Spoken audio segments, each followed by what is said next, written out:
아멘. 아멘. 오늘은 좀 평소와 다르게 좀 특별하게 찬양을 한 곡을 하고 시작해 보고자 하는데요. 이유는 다른 데 있지 않고요. 이 찬양이 오늘 이 설교에 너무나도 중요한 부분을 차지하고 있어가지고 함께 고백하며 나아가고자 합니다. 이 찬양의 가사에 집중해 주시고 오늘 설교다 생각하시고 함께 불러주시길 소망합니다. 십자가 십자가 십자가 십자가 그 위에 나 죽었네. 그 사랑 내 속에 아멘 강같이 흐르네. 다시 한번 고백하겠습니다. 십자가 십자가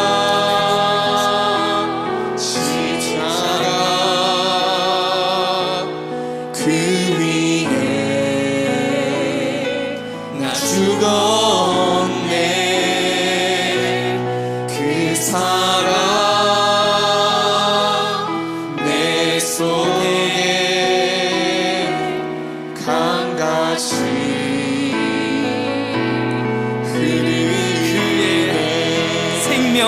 그의 생명 내 속에 그의 능력 내 안에 그의 소망 내 삶에 나의 삶 십자가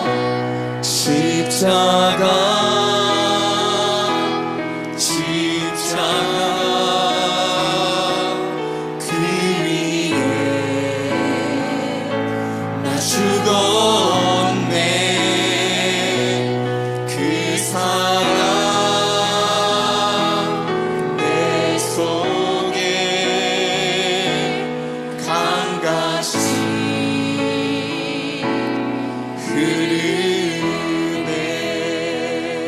아멘. 네, 얼마 전에 제가 이제 중보기도실에서 이제 요즘 제가 또 기타 샀다고 되게 티내고 있거든요. 네, 이제 기타를 사서 이제 중보기도실에서 이렇게 치고 기도하고 또 찬양하고 이런 시간을 가지고 있었습니다. 그런데 이제 여러 가지 찬양을 부르다가 갑자기 이 찬양이 딱 있었어요. 그래서 막 부르는데 보통 제가 좀 독특한 경험을 했습니다. 보통은 웬만하면 제가 어떤 딱 찬양을 보면 그 찬양의 가사가 그냥 대충 봐도 이 찬양이 무엇을 말하고자 하는지가 그냥 한 번에 느껴져요. 아마 대부분의 교육자들이 그럴 거예요. 여러분들도 그럴 겁니다. 정말 스치면서 봐도 그 찬양이 말하고자 하는 메시지가 뭔지 알아요. 아, 이런 말이겠구나 하는 것들이 느껴지는데 이 찬양은 한 번에 느껴지지 않는 거예요. 뭔가 살짝 꼬아 있는 것 같고 한 번에 느껴지지 않아가지고 잘 이해가 안 되네. 그런데 왜 이렇게 내 마음에 여운이 가시지 않지? 계속해서 이게 남아있는 거예요. 걸린 것처럼 계속 남아있어가지고 이게 뭐지? 어느 부분에서 이 찬양이 은혜가 되는 거지? 하면서 이 찬양을 더 깊이 이해하고 싶어서 제가 막 말씀을 뒤지기 시작했습니다. 그러다가 발견한 본문이 바로 오늘 본문이에요. 우리 14절을 우리 함께 다시 한번 읽어보도록 할까요? 14절입니다. 앞에 부분만 읽겠습니다. 시작. 그리스도의 사랑이 우리를 강권하시는도다. 아멘.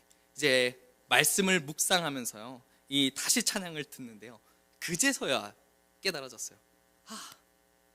이게 그리스도의 사랑이구나. 그 사랑이 정말 내 안에 강같이 흐르고 있구나. 이게 확 깨달아지면서요, 눈물이 왈칵 났습니다. 어느 분이 이 찬양을 썼는지는 잘 몰라요. 개인적으로 아는 분도 아닌데 이 가사가 자세히 살펴보니까 너무 순수한 이 복음의 고백이 담겨져 있더라고요. 그래서 막 상상을 해보는데요, 이분이 얼마나 그리스도의 그 사랑에 깊이 잠겨서 이 찬양의 가사를 썼을까가 너무 와닿더라고요. 어떤 마음으로 이 찬양의 가사를 썼을지가 너무 와닿아가지고 그 감격이 전해졌습니다. 그래서 제가 풍성하게 누린 이 은혜를 여러분과 오늘 함께 나누어 보고자 합니다. 오늘 이 밤 정말 우리를 너무나도 사랑하시는 그분의 사랑에 흠뻑 잠기게 되는 오늘 이 밤 되기를 마음 다해 축복합니다. 네, 그래서 우리가 이 찬양에 들어있는 그 사랑 내 속에 강같이 흐르네라고 이야기하고 있잖아요. 그래서 우리 강의 특징을 통해서 오늘 좀 설교를 이어가 보려고 하는데요. 그래서 강같이 흐르는 사랑 첫 번째는요, 거부할 수 없다입니다. 여러분, 강이 멈춥니까?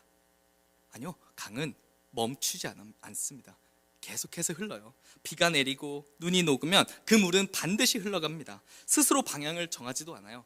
하늘에서 내린 물이 계속 흘러서 산을 타고 바위를 타고 흐르는데요, 아무리 막아봐도 어디로든 결국엔 흐르게 되어 있습니다. 그건 강의 특징이에요. 그런데요, 이 사랑이, 이 모습이 우리 예수님의 사랑과 너무나도 닮아 있다는 것입니다. 그래서 바울이 이렇게 고백해요. 우리 14절 다시 한번 읽어보도록 하겠습니다. 다 읽어볼 텐데요. 시작. 그리스도의 사랑이 우리를 강권하시는도다. 우리가 생각하건대 한 사람이 모든 사람을 대신하여 죽었은즉 모든 사람이 죽은 것이라. 아멘. 여기서 강권하다라는 말이 나오고 있는데, 여러분, 강권이 무슨 뜻이죠? 쉽게 말하면 강하게 권하는 거죠.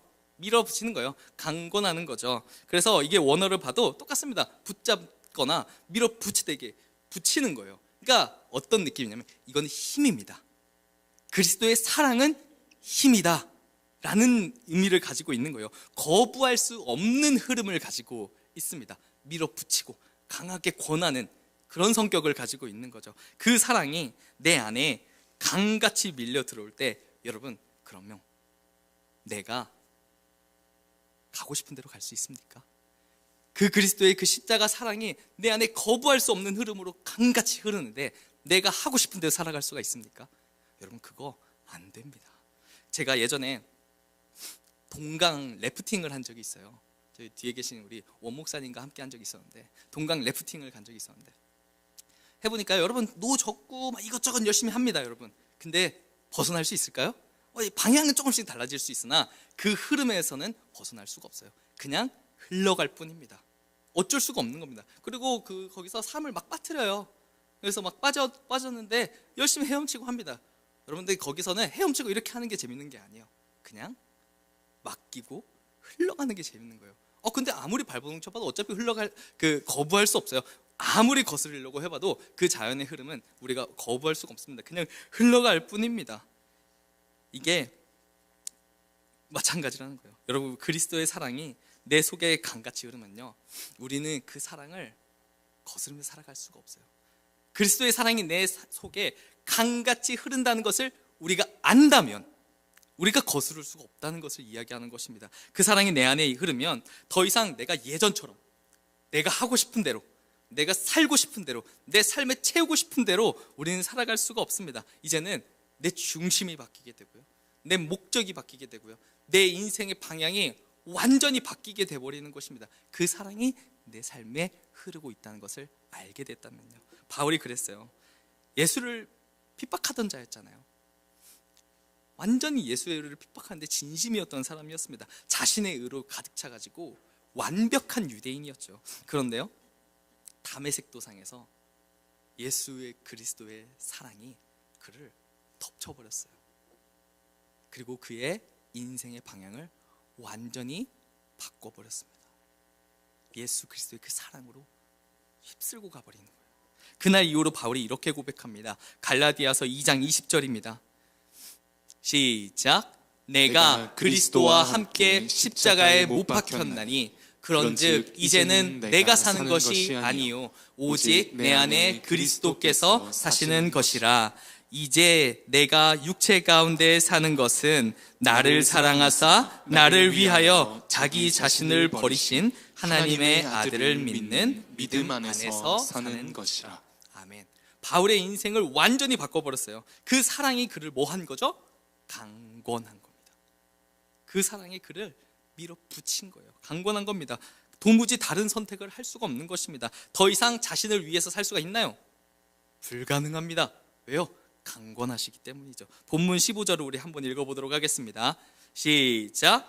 그가 모든 사람을 대신하여 죽으심은 살아있는 자들로 하여금 다시는 그들 자신을 위하여 살지 않고 오직 그들을 대신하여 죽었다가 다시 살아나신 이를 위하여 살게 하려 함이라. 아멘. 여러분, 이게 그리스도의 사랑의 강권입니다. 이 강권의 능력이에요. 그 사랑이 나를 붙들고 나를 밀어서 예수 그리스도께서 흘러가고 있는 그 방향으로 나도 흘러가도록 만드는 것, 이게 강권의 능력입니다. 사랑하는 여러분, 구원 받으셨습니까? 예수님의 그 십자가의 사랑의 은혜를 충만히 누리셨습니까? 그런데요, 왜 우리는 거스르면서 살아가고 있을까요? 우리의 삶을 돌아봅시다. 얼마나 많은 부분에서 여러분, 우리가 거스르며 살아가는지 모릅니다. 예수의 사랑이 우리에게 강같이 흐르고 있고요, 우리를 계속해서 밀어붙이고 있습니다. 그런데요, 우리 모습이 어떻습니까? 꿋꿋이 서 있어요. 어떻게든 그 휩쓸림에 안 휩쓸려 가려고, 어떻게든 흐름을 거슬러 가보려고 엄청나게 부단히도 노력합니다. 전 적당히 믿겠습니다. 전 적당히 헌신하겠습니다. 부끄러운 고백인데요, 저도 첫 부르심 때가 생각이 나요. 그냥 원래 직장 생활을 하고 있었는데 첫 부르심 때가 생각이 납니다. 그때 하나님이 나를 플레이어로 쓰기를 원하시는구나 라는 것을 처음 깨달았을 때 경기가 일어나는 줄 알았어요. 너무 싫어가지고 이게 뭐야, 너무 싫어가지고요. 그렇게 3일을 잠을 못 잤어요. 너무 싫어가지고요. 저는 보내는 사람 할게요. 엄청 거부를 했었는데, 여러분, 이게 무슨 모습이죠? 이거예요. 그리스도의 사랑, 저 믿어요, 저 구원받았어요 말하는데 전 그 휩쓸림에 안 휩쓸려 가겠습니다. 그리스도의 사랑이 내 삶에 강같이 흐른다고요? 아사 알겠습니다. 사랑해요 주님. 근데 전 그 흐름에 따라가진 않겠습니다. 이게 제 모습인 거예요. 근데 그게 그때의 모습뿐일까요, 여러분? 부끄럽지만요, 지금도 제 삶에 여전히 종종 일어나고 있는 일입니다. 어떻게 하면 적당히 할까? 어떻게 하면 쉽게 할까? 여러분, 저에게도 여전히 그런 문제들이 있어요. 우리 모두가 인정하지 않을 수는 없지만 다 가지고 있는 그 거스름의 문제를 다 가지고 있습니다. 사랑하는 여러분, 저부터가 온전히 살아내고 말하는 것이 아니라 죄송스럽지만요, 그래도 간절한 마음으로 여러분에게 권면하고 싶습니다. 우리의 삶을 주님께 다 드리지 않겠습니까? 우리 주님의 그 우리 삶에 강하게 붙들어 주시는 그 그리스도의 사랑에 휩쓸려가지 않으시겠습니까? 우리를 놀라운 길로 이끌어가 주실 그분의 흐름에 우리의 인생을 내어 맡겨드리는 저와 여러분 되기를 소망합니다. 바라기는요, 우리가 오늘 그 거대한 주님의 그 흐름 앞에 서기를 원합니다. 우리 삶에 지금 강이 엄청나게 흐르고 있어요. 엄청나게 센 강이 흐르고 있어요. 여러분, 주저하지 말고 함께 뛰어내립시다. 그러면 주님께서 우리 인생을 놀랍게 이끌어 가실 것입니다. 그것을 경험하는 오늘 이 밤 되길 소망합니다. 강같이 흐르는 사랑 두 번째는요, 낮은 곳으로 흐른다입니다. 강의 방향은 언제나 당연히 낮은 곳으로 흘러가게 되어 있죠. 결코 높은 곳으로 흐르지 않습니다. 하나님의 사랑도 그런 것 같아요. 그래서 낮아지는 사랑, 내려가는 사랑입니다. 빌립보서 2장 6절부터 8절을 우리 함께 읽어보도록 하겠습니다. 시작. 그는 근본 하나님의 본체시나 하나님과 동등됨을 취할 것으로 여기지 아니하시고 오히려 자기를 비워 종의 형체를 가지사 사람들과 같이 되셨고 사람의 모양으로 나타나사 자기를 낮추시고 죽기까지 복종하셨으니 곧 십자가에 죽으심이라. 아멘. 자기를 비워 종의 형체를 가지고 낮추시고 죽기까지 복종하십니다. 그리스도의 사랑은요, 낮은 곳으로 흘러가는 이 강 같다는 생각을 계속하게 됩니다. 그리고 그 강이 닿는 곳마다 심지어 생명이 막 살아나요. 자라납니다.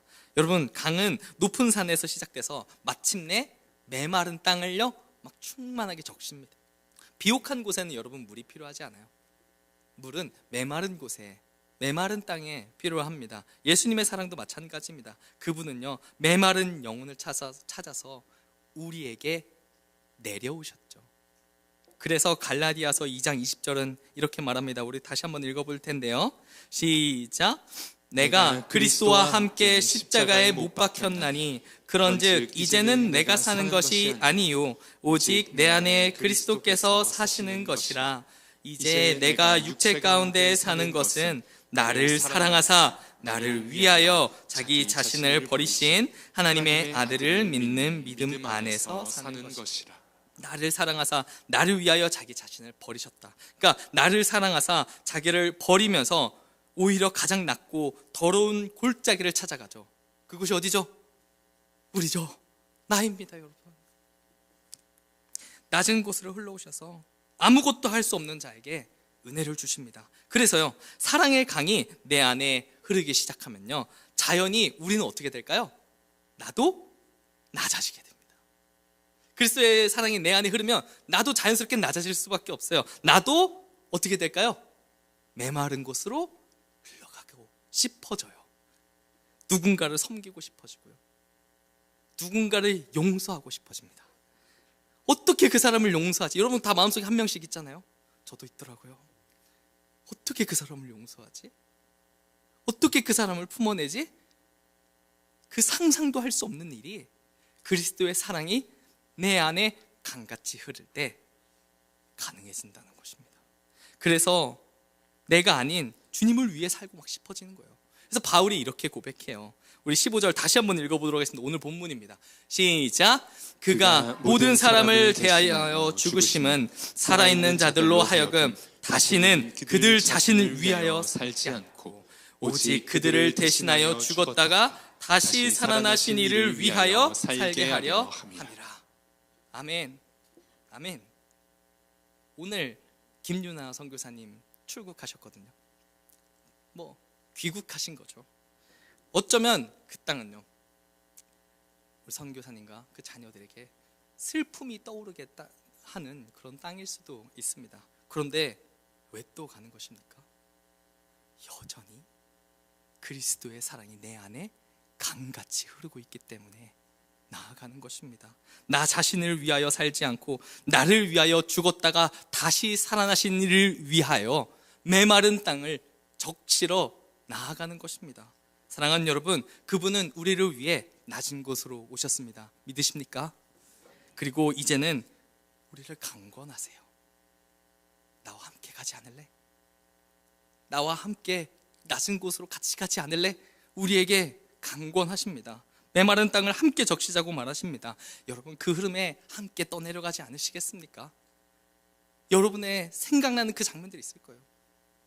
아, 내가 그 사람을 사랑해야지, 내가 그 사람을 용서해야지, 내가 그 사람을 섬겨야지 하는 여러분 각자의 그 자리가 있을 것입니다. 그 메마른 땅으로 우리가 흘러가야 되는데 우리가 도무지 힘이 나지 않는 건 내가 그 그리스도의 강권하시는 사랑에 내가 지금 충만히 누리고 있지 못하는 것입니다. 우리가 그 사랑을 충만히 경험한다면요, 할 수 있어요. 왜냐면 거기가 예수님이 흘러가고 있는 자리이기 때문입니다. 바라기는 저와 여러분 함께 떠내려가길 소망합니다. 아멘. 네.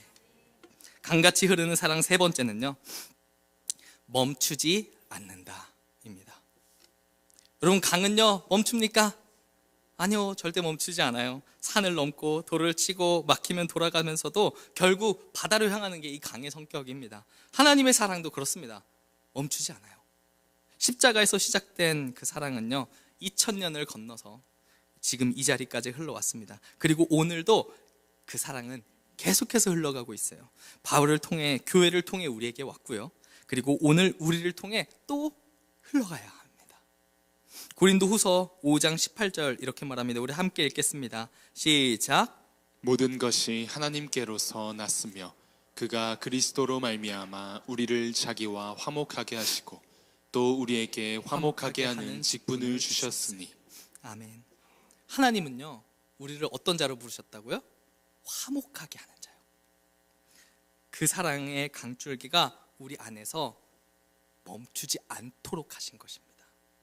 우리를 화목하게 하셨다가 이제는 우리를 화목하게 하는 자로 살아가게 하는 것입니다. 연속성이 있죠. 멈추지 않도록, 이 강의 흐름이 멈추지 않도록 하시는 것입니다. 어떠한 이유로 강이 도중에 막히면 여러분 어떻게 됩니까? 그 강은요 고입니다. 그럼 그 고인물은 어떻게 되죠? 썩어버려요. 썩을 수밖에 없습니다. 하나님의 사랑도 마찬가지입니다. 그 사랑이 내 안에서만 머물면 여러분 그 사랑은 살아있는 사랑입니까? 아니요, 죽은 사랑입니다. 썩은 사랑입니다. 흘러야만 살아가는 거예요. 예수님의 사랑이 내게 흘러들어왔다는 건요, 이제 그 사랑이 나를 통해 흘러가야 한다는 것까지를 의미하는 것입니다. 우리가 누군가를 용서할 때요, 그 사람에게도 생명이 살아납니다.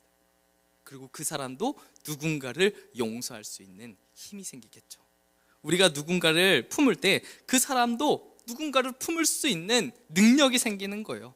계속해서 흘러가야 하는 것입니다. 사랑은 그렇게 멈추지 않고 온 땅 구석구석으로 흘러 들어가야 하는 것입니다. 이제 그 사랑이 내 가족에게, 그리고 내 이웃에게, 내 교회와 그리고 세상으로 흘러가야 하는 것입니다. 이게 복음의 방향성이에요. 복음은 나에게로 오는 사랑이 아니라 나로부터 흘러가는 사랑이라는 것입니다.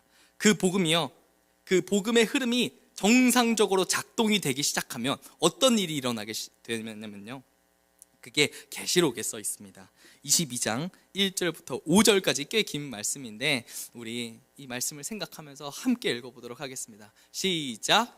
또 그가 수정같이 맑은 생명수의 강을 내게 보이니 하나님과 및 어린 양의 보좌로부터 나와서 길 가운데로 흐르더라. 강 좌우에 생명나무가 있어 12가지 열매를 맺되 달마다 그 열매를 맺고 그 나무 잎사귀들은 만국을 치료하기 위하여 있더라. 다시 저주가 없으며 하나님과 그 어린 양의 보좌가 그 가운데에 있으리니 그의 종들이 그를 섬기며 그의 얼굴을 볼 터이요 그의 이름도 그들의 이마에 있으리라. 다시 밤이 없겠고 등불과 햇빛이 쓸데없으니 이는 주 하나님이 그들에게 빛이시니라. 그들이 세세토록 왕노릇 하리로다. 아멘. 다시 밤이 없겠고 햇빛이 쓸데가 없다고 합니다. 이 놀라운 일이 여러분 어떻게 일어나는 것입니까? 어린 양의 보좌로부터 나온 생수의 강이 우리의 인생을 강권하여서 온 땅으로 흐르게 될 때 이루어질 것이다 라고 이야기하고 있습니다. 보좌로부터 흘러나온 그 생수의 강이 온 세상을 적시고 마침내 모든 눈물을 닦으시는 그날까지 여러분 우리는 멈출 수가 없는 것입니다. 계속해서 내 삶을 통해서 내 가정에게, 내 친구에게, 내 직장 동료에게 흘러가야 하는 거예요. 말씀을 마치려고 합니다. 사랑하는 여러분, 오늘 우리가 함께 떠내려갔던 이 강의 여정을 꼭 기억하시길 바랍니다. 그 사랑은요, 거부할 수 없는 힘으로 우리를 붙잡았고요, 그리고 그 흐름이 낮은 곳으로 흘러서 우리를, 인생을 만나주셨습니다. 그리고 그 사랑은 지금도 멈추지 않고 흐르고 있어요. 그 사랑이 그 사랑이 내 안에 들어왔다는 것은요, 내 삶이 더 이상 내 것이 아니라는 것입니다. 더 이상 내 것이 아니에요. 그래서 찬양의 가사대로 그의 생명 내 속에, 내가 사는 것이 아니라 내 안에 그리스도가 사시는 것이기 때문이에요. 그리고 그의 능력 내 안에, 무너진 자리라도 일어날 수 있는 힘, 도무지 용서할 수 없는 사람을 용서할 수 있는 힘, 여러분 어디서 나오는 것입니까? 그분에게서 나오는 겁니다. 그래서 그의 능력이 내 안에 있는 것이고요, 그의 소망 내 삶에, 이제는 자신을 위하여 살지 않고 그리스도를 위하여 살아가기 때문에 내 소망만, 그의 소망이 내 삶에 있는 것입니다. 여러분 우리의 인생 더 이상 고여 있을 수가 있겠습니까? 여러분 그리스도의 사랑 충만히 누리셨죠? 여러분 그거 가지고만 있으면 안 됩니다. 흘러가야 합니다. 내 삶에 그리스도의 사랑이 강같이 흐릅니다. 계속 제 머릿속에 어떤 이미지가 나와 있어요. 제가 이거를 지금 3주 동안 은혜를 누리고 있어요. 근데 이것을 계속 생각할 때마다, 이 강의 이미지를 생각할 때마다 그냥 불쑥불쑥 떠오르는 생각이 뭐냐면요, 제가 계속 그 강의 흐름을 거스르고 있고 어떻게든 떠내려가지 않으려 꼿꼿이 서 있으려고 하는데 누가 떠내려갈까요? 김유나 선교사님이 떠내려가는 거예요. 데이브 아셀 주호 손잡고 온 땅 구석구석 흘러가고 있는 이미지가 자꾸 불쑥불쑥 떠오르는 것입니다. 어떤 마음으로 떠나는 것이겠습니까? 주님, 이제 이 삶은 내 것이 아닙니다. 주님의 것입니다. 그리스도의 강건하시는 사랑을 따라서 메마른 땅을 향해 그들을 적시러 떠나는 것입니다. 사랑하는 여러분, 그 결단을 가능케 하신 것이 무엇이라고요? 그리스도의 강건하시는 사랑입니다. 그래서 오늘요, 여러분이 오늘 우리 열심히 기도할 거잖아요. 그때 여러분 이렇게 기도해 주셨으면 좋겠어요. 주님, 저 예수님 만나고 싶습니다. 이게 초등학생들의 고백이 아니라요, 여러분들의 고백이 되어야 됩니다. 주님, 저 예수님 만나기를 원합니다. 제가 왜 그리스도의 사랑, 그 강건하시는 사랑을 모를까요? 내 삶에 왜 그 흘러가는 역사가 없을까요? 주님, 제가 잊어버린 걸까요? 주님, 제가 너무 멀리 온 것일까요? 주님, 나를 만나 주시옵소서. 다시 한번 내 안에 강하게 흘러들어와 주시옵시고 내 삶의 모든 것을 휩쓸어 가서 당신이 눈물을 흘리시는 그 메마른 땅을 향하여 함께 흘러가게 하여 주시옵소서. 이 고백이 우리의 고백 되기를 소망합니다.